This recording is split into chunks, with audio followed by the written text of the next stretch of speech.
Hammaga assalomu alaykum. Kanalimiz a'zolari, do'stlarimiz. Mana ancha oylik tanaffusdan so'ng biz yana kanalimizga suhbat joylamoqdamiz. Inshaalloh shu joylayotgan suhbatimiz sizlarga bir manfaatli, foydali, kerakli bo'lgan bo'lsa, albatta biz bundan xursand bo'lamiz. Yana bir bor qaytarib o'tamiz. Kanalga chiqarilayotgan har bir suhbatimiz bu hayotimizda bo'lgan qisman voqea, qolgani esa shunchaki shu mavzuga yarasha bir keyinroq fikr qilib sizlarga taqdim qilish. Ya'ni sizlarga yordam berish, hayotda qanday ishlar qilishni o'rgatish. O'rgatish emas, balkim yordam berishlikni o'zimizga maqsad qilganmiz. Xo'sh azizlarim, unda biz boshladik. Bugungi mavzuyimiz ishonchni ishonchsizdan o'rgandim. Juda ham bir nima deymiz?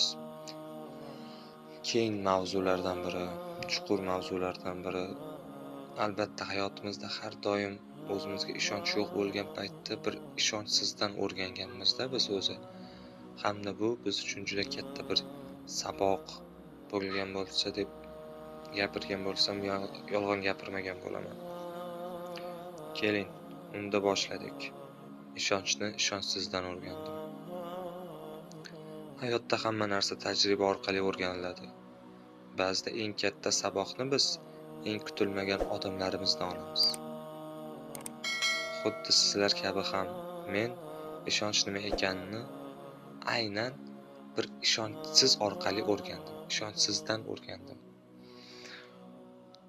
Nimaga bunday deyapsiz degan bo'lishingiz mumkin. Shuni men chuqurroq qilib o'taman. Chunki hayotimizda qanday har xil voqea yuz beradi. Masalan, ulardan bittasi sizga ishonuvchi insonlar bo'ladi. Sizga ishonib turadi, lekin ishonchingizni suiiste'mol qiladigan insonlar bo'ladi. Bu narsani biz bilmaymiz. Bu narsani biz qachon bilamizki, qachonki ishonchimizni yo'q qilishsagina biz keyin undan o'rganamiz. Keyin o'zimizni nimadan qaytarganimizni tiya olamiz. Nima bizga to'g'ri kelmaganini bilib olamiz. O'shaning uchun bekorga aytilmagan. Ishonchni ishonchsizdan o'rgandim deb. Hamma sizga ishonchingizni boru suiiste'mol qilib ketishi mumkin. Yoki o'zi ishonmay turib, sizni ishonchingizdan foydalanib ketishi mumkin. Bularga o'sha aytayotgan do'stlaringiz, yaqinlaringiz, hattoki sevganingiz ham kiradi. Shuni unutmang.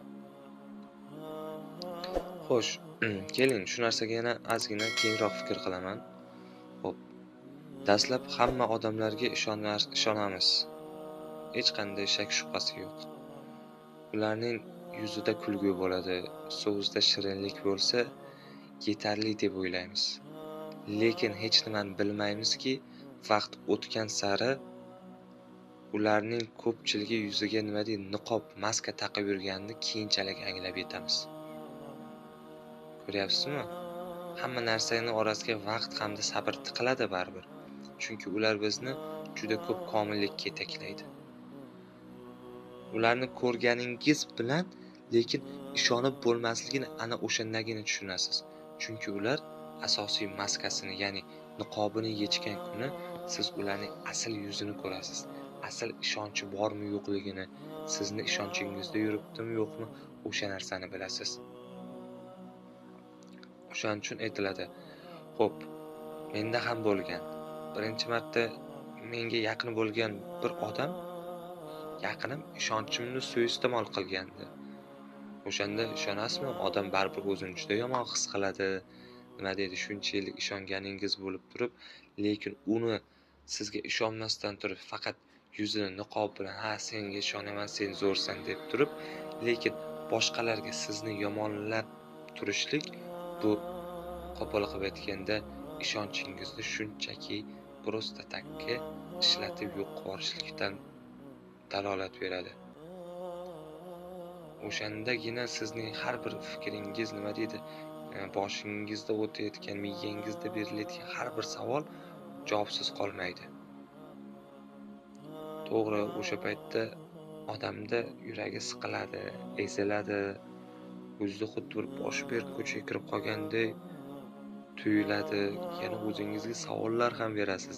Nega aynan u? Nega boshqa emas? Nimaga shundan keldi? Nimaga shu meni ishonchimni yo'q qilyapti? Nimaga shu ishonchimni ishlatishga harakat qilmoqda degan savol ichingizni yeydi, tunlari uyqungizni yo'q qiladi. Yana siz aytasizda, axir men unga ishonchimni eshigini ochgan edim-ku, sirlarimni aytgan edim-ku, en yaqinim deb bilgan edim-ku, lekin nega u shularni oqlolmadi degan savollar beraverasiz o'zingizga. Tinimsiz, to'xtamasdan savol berasiz hamda bu savollarni albatta javobini olasiz. Olmayman demang, albatta javobini olasiz, chunki javobi keladi. Kelishi lekin ozgina uzoqroq bo'ladi, lekin o'sha kelishning o'zi sizga bir hikmat, foyda bilan keladi. Yangi insonlar bilan keladi. Xo'p, o'sha kunlarda o'ylaysizda baribir ishonchingizni suiiste'mol qilgan kuni bo'y odam o'sha kundan boshlab o'ylaydi. Nima, ishonch bu oddiy bir so'zmidi deb savollar keladi. Men sizlarga aytib o'taman ishonch nimaligini. Ishonch bu oddiy so'z emas. Ishonch bu yurakdan joy berish, suyanish, o'zini xavf ostiga qo'yish degani. Tushunyapsiz? Ishonchingizni berganingizda o'zingizdan bir bo'lakni birovga topshirgandek bo'lasiz. Ya'ni o'zingizni bir qismingizni birovga shunda topshirayotgan bo'lasiz. Va o'sha siz topshirgan inson o'sha ishonchni yerga uradigan bo'lsa, bu ishonch chilparchin mayda bo'lib ketadi. Keyin bu maydalangan ishonchning har bir nuqtasini, har bir burchagini, har bir joyini yig'aman deyishingizgacha borku, juda uzoq vaqt ketadi. Ayrimlar bunga sabri yetmaydi, yetmagan ham o'shaning uchun nima deydi? Faqatgina ishonchim yo'q deb davom etadi. Ko'plar esa bunga sabr qiladi, intiladi, ishonchni bo'laklangan har birini bitta figurasini joyini topib yig'adi. Bu hammaga emas. Va sizlarga shu vaqtning o'zida nima deydi?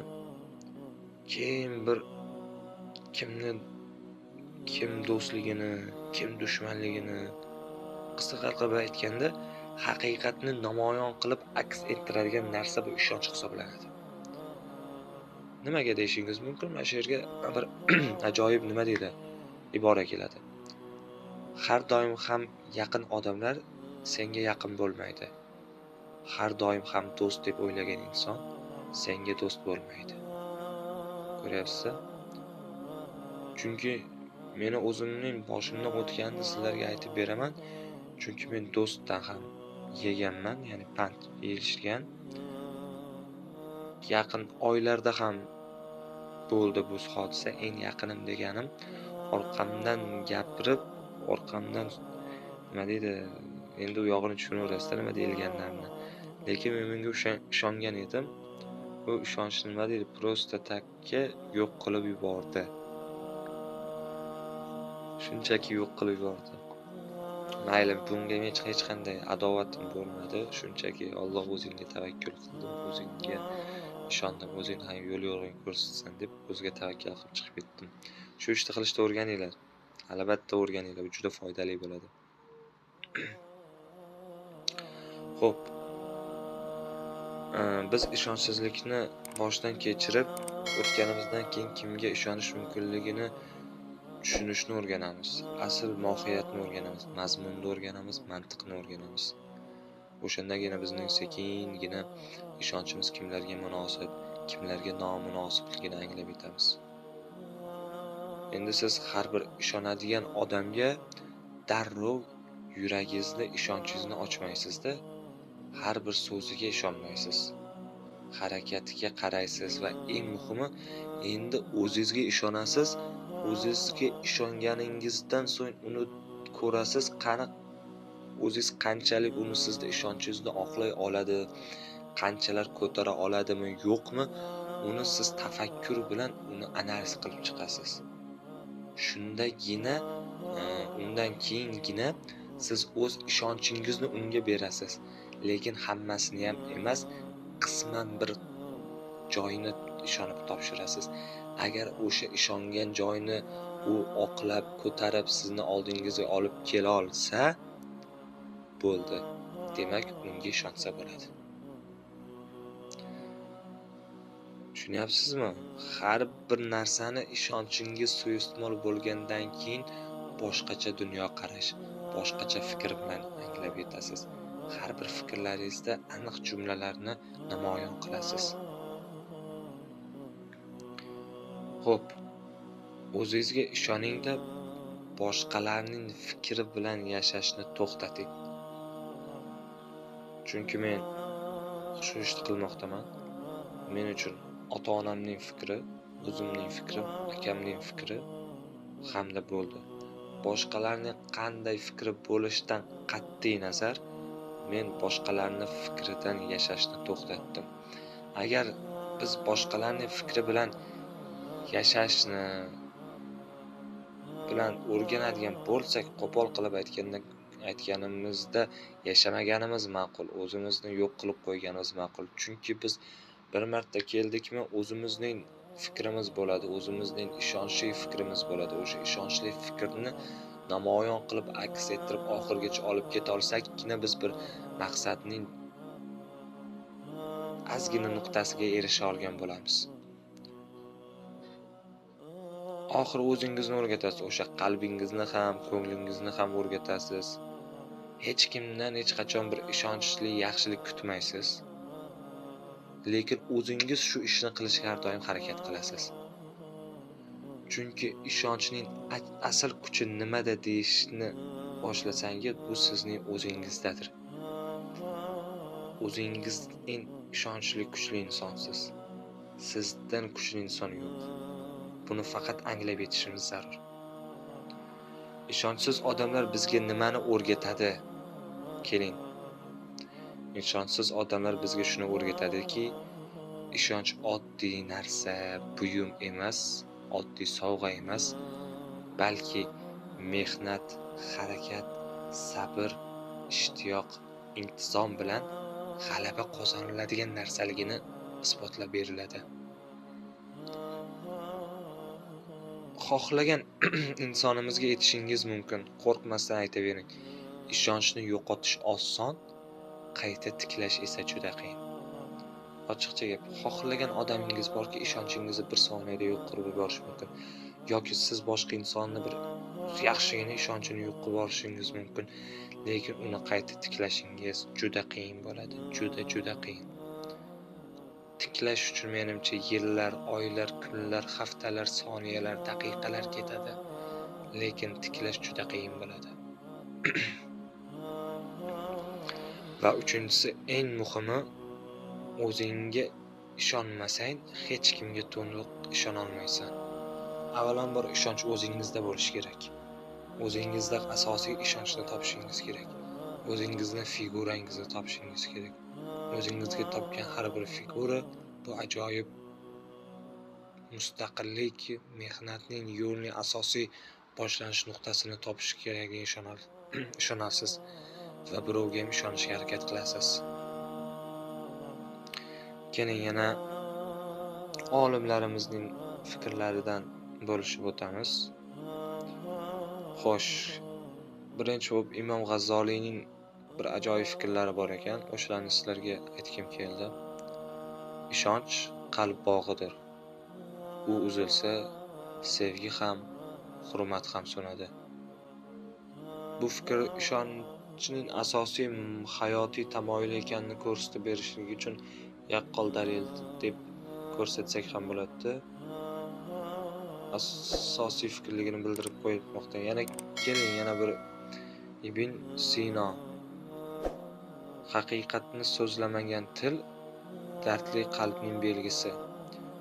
Bu ham ishonchni yonida bir do'st, qadrdon bo'lib yuradigan fikrlardan bittasi deb aytsak ham bo'ladi.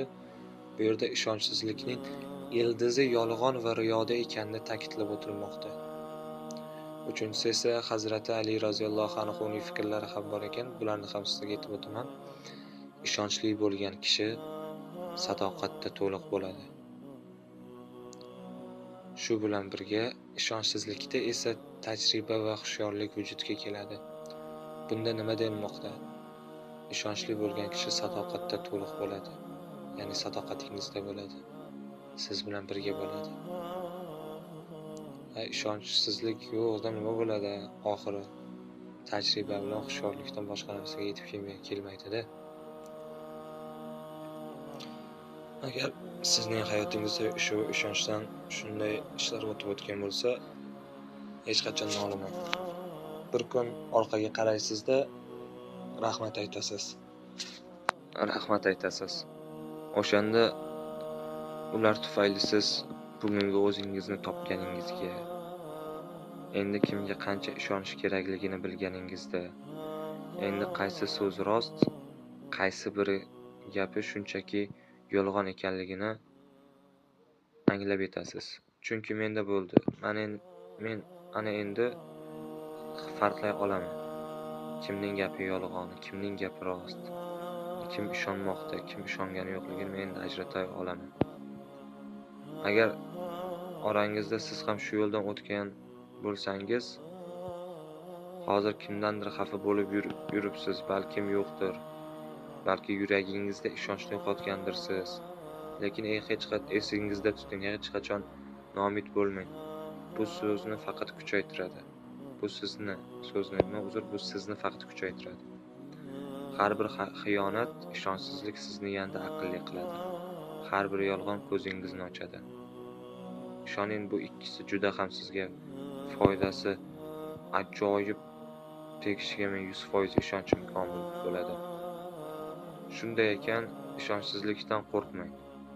U sizni yo'q qilmaydi. Aksincha, sizni o'z men kimligingizni yaqinlashtiradi. Hech qachon yaxshi odam bo'lishdan to'xtamang. Faqat hayotingizda bo'lgan hech qaysi bir saboqni unutmang.